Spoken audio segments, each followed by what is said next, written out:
Halo semuanya, balik lagi di GEP Media Channel bersama kakak Kak Fitria. Seperti biasa, hari ini kita akan bahas prediksi soal literasi bahasa Inggris untuk TPS UTBK SNBT 2023. Seperti apa pembahasannya? Yuk langsung aja cek di video kali ini.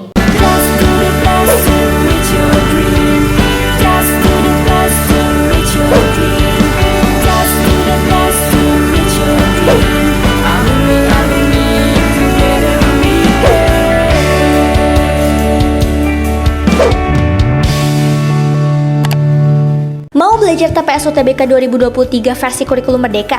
Ikut kelas online di GP Media aja. Kamu bisa belajar 4 subtes TPS dalam 20 kali pertemuan dengan benefit ebook, 12 kali tryout, dan masih banyak benefit lainnya. Harganya 350.000 aja loh.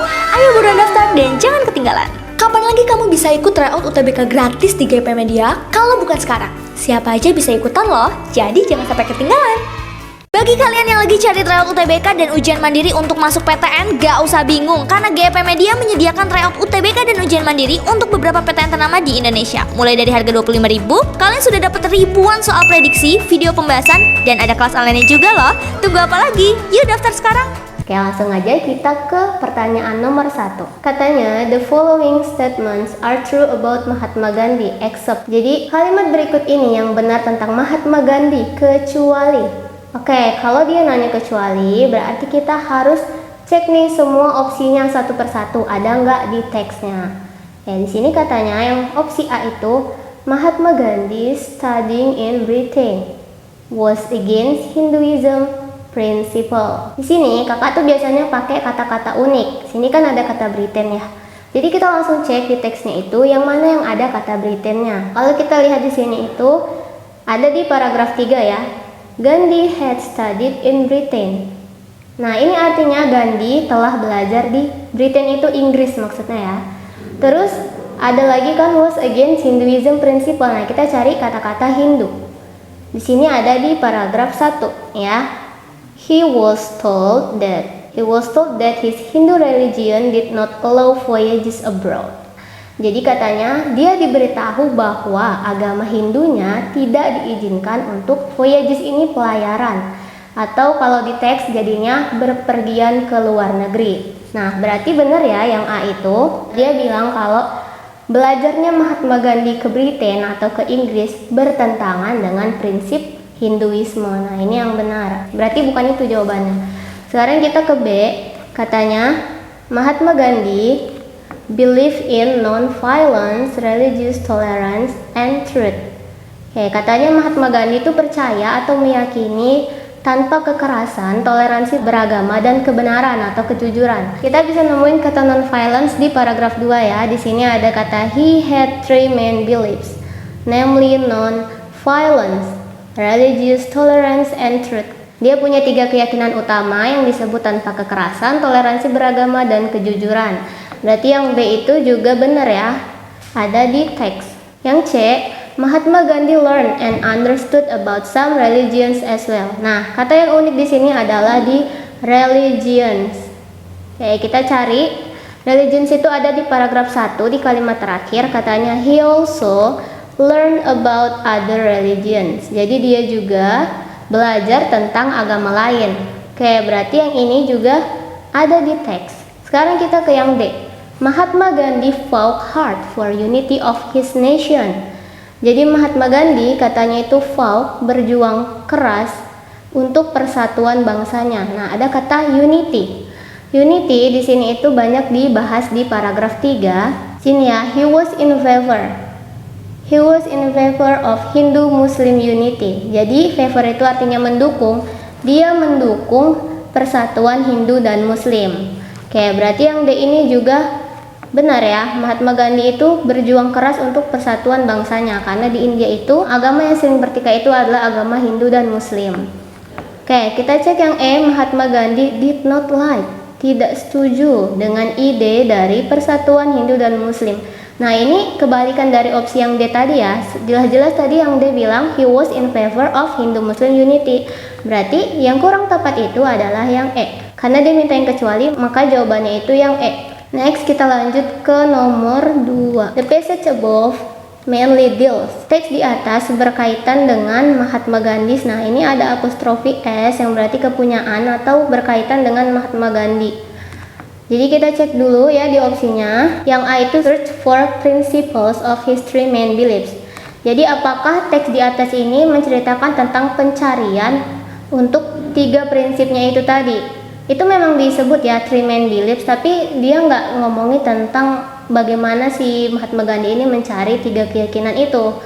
Jadi yang ini tuh kurang tepat. Yang B, fighting against racism in South Africa, berjuang melawan rasisme di South Africa. Ini ada di paragraf 2 ya, katanya. Here, he experienced racism as a member of the Indian community. Jadi di sini di Afrika Selatan dia mengalami rasisme sebagai anggota atau bagian dari masyarakat India. Itu benar ada ya di teks, tapi itu hanya disebut di paragraf 2 aja, nggak di keseluruhan teks. Jadi yang ini juga kurang tepat. Yang C, political career as an important national leader. Jadi karir politiknya sebagai pemimpin bangsa yang penting. Nah, ini juga nggak dijelaskan di teks.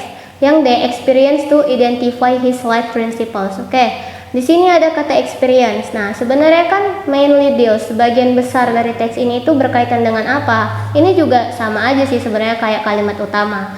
Kalau kita lihat di paragraf 1 ya, di sini juga ada kata experience. Sometimes experience in other countries can help people to understand their own identity better.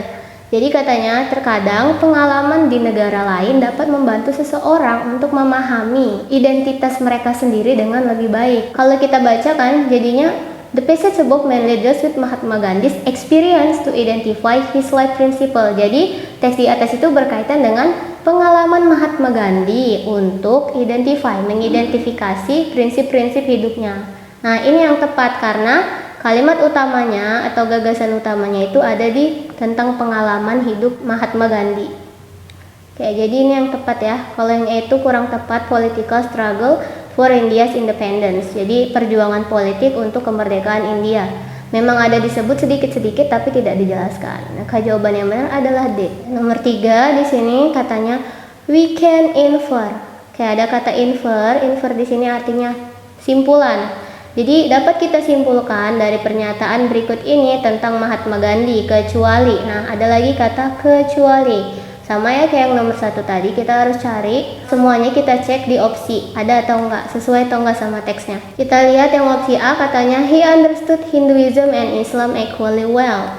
Dia memahami Hinduisme dan Islam equally well, itu berarti dengan sama baiknya. Sementara kita lihat tentang religion itu hanya ada di paragraf 1 kalimat terakhir yang bilang kalau he also learned about other religions. Nah, dia cuma bilang kalau dia juga belajar tentang agama lain, tapi nggak dikasih tahu apakah pemahaman si Mahatma Gandhi ini sama baiknya antara agama Islam atau Hindu. Dan dia juga nggak menyebutkan agama lain itu apa aja sih yang dipelajarin. Jadi yang ini tuh masih meragukan ya. Kita keep dulu karena meragukan. Yang B, he knew well. Dia tahu dengan baik karakteristik of the English people. Jadi dia tahu dengan baik karakteristik dari orang-orang Inggris. Nah, kalau kita lihat di paragraf 1 ya, ada kalimat at first he tried to learn to behave like an English gentleman. Nah, di sini katanya awalnya dia mencoba untuk belajar berperilaku seperti English gentleman, seperti pria Inggris. Berarti dia tahu ya karakteristik dari orang Inggris itu. Dan ini juga diperkuat dengan paragraf 3 ya, kalimat pertama ada kata so he understood the British better that they understood him. Jadi dia itu memahami Britishnya orang Inggris lebih baik dibanding mereka memahami dia, dibanding orang Inggrisnya memahami si Mahatma Gandhi. Jadi yang B ini itu benar ya, ada di teks. Kalau si Mahatma Gandhi ini tahu dengan baik karakteristik dari orang Inggris. Yang C, he had good knowledge about law issues. Jadi dia itu memiliki good knowledge, pemahaman yang baik tentang isu-isu hukum.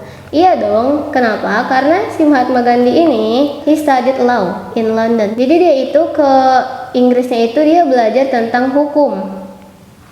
Makanya dia pasti tahu atau memahami dengan baik tentang isu-isu hukum. Nah, ini juga benar. Yang D, he had the hardest time fighting.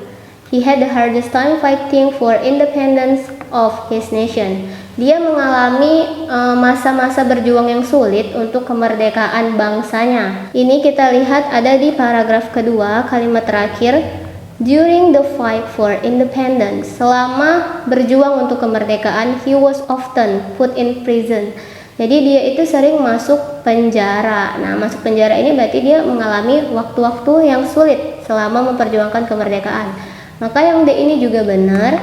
Yang E, he experienced racism when he was in South Africa. Nah, experience racism ini yang tadi ya di paragraf 2 yang bilang here he experienced racism as a member of the Indian community. Berarti yang E ini juga benar. Dia mintanya yang kecuali. Berarti kemungkinan jawaban yang paling tepat itu ya tinggal satu doang, tinggal yang A aja, karena yang A ini tadi yang meragukan. Jadi kita nggak tahu apakah Mahatma Gandhi ini memahami Islam dan Hindu dengan sama baiknya gitu. Pertanyaan nomor 4 itu adalah the word non-violence. Jadi kata tanpa kekerasan di paragraf 2 ya. He had three main beliefs: non-violence, religious tolerance, and truth.